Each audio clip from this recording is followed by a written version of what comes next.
When I make these installations, and it always starts with a sense of place.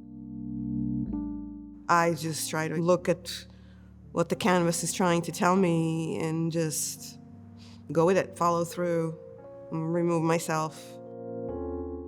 What I'm trying to do with this new body of work is making the process a little bit more like making sculpture.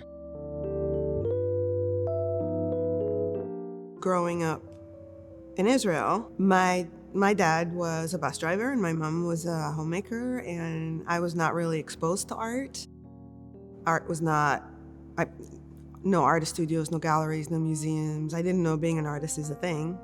And it took me a while to understand that that's who I am. That's what this need to build and create. I was always building things, and so they channeled me into architecture, which is what our architecture and design, which I use a lot in creating that knowledge in creating spaces, three-dimensional spaces.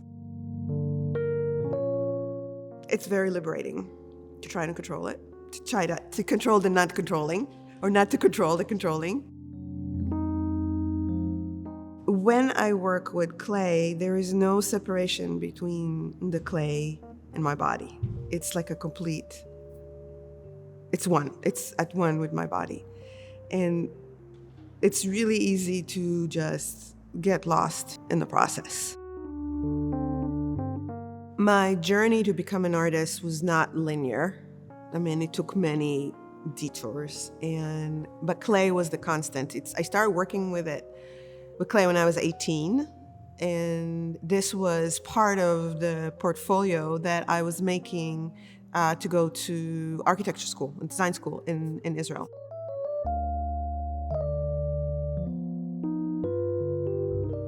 So when I immigrated here, I realized, okay, I need to start making art. There was a clay workshop by my house, and I started going every day. And initially it was like once a week for 2 hours, then it became twice a week for 2 hours. I think when you walk through an installation and you're surrounded with it, there is a much bigger feeling and less separation between you and the art. I'm interested in that state of being, in that place.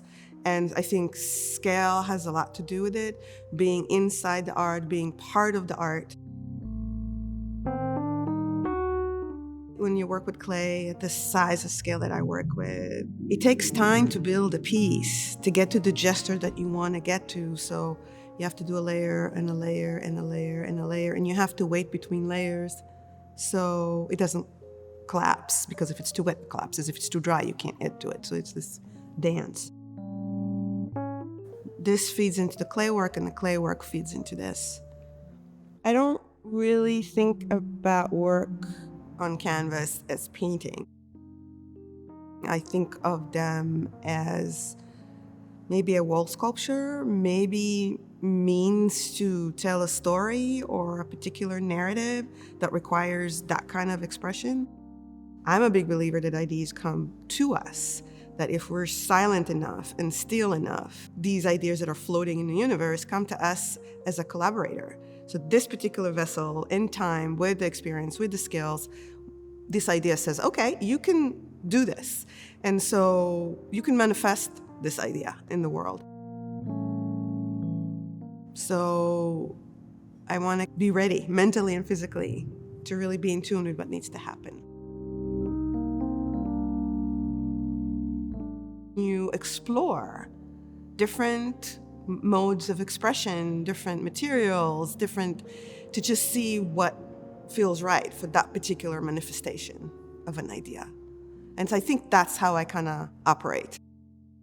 I sometimes leave a painting alone for 3, 4, 5 months, and if it doesn't call me to come back in, I leave it alone.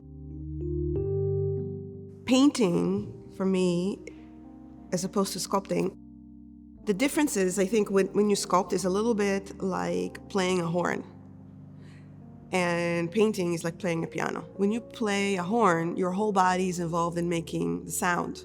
When you sculpt, your whole body, or at least the scale I work in, your whole body is involved in making the work. And when you're painting, it's a little bit more like this, like you're playing a piano, right?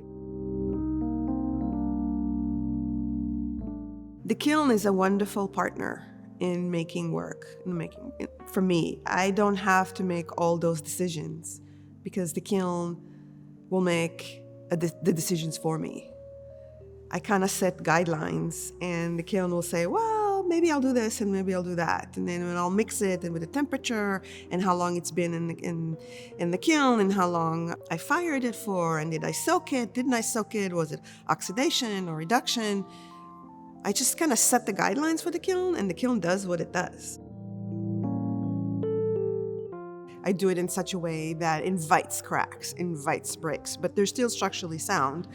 So it's this idea that we surrender to vulnerability. Anne Truitt said that vulnerability is the guardian of integrity. So surrendering to that kind of vulnerability creates a really interesting tension and release in the work. So there is the cracks and the breaks, but the piece is still held together. So it's a little bit like a metaphor to human beings. I mean, the ceramic works just like humans. We're much stronger than what we appear. And all the cracks and the scars is what makes us unique, because it's the story, it's our own, each individual story that is beautiful.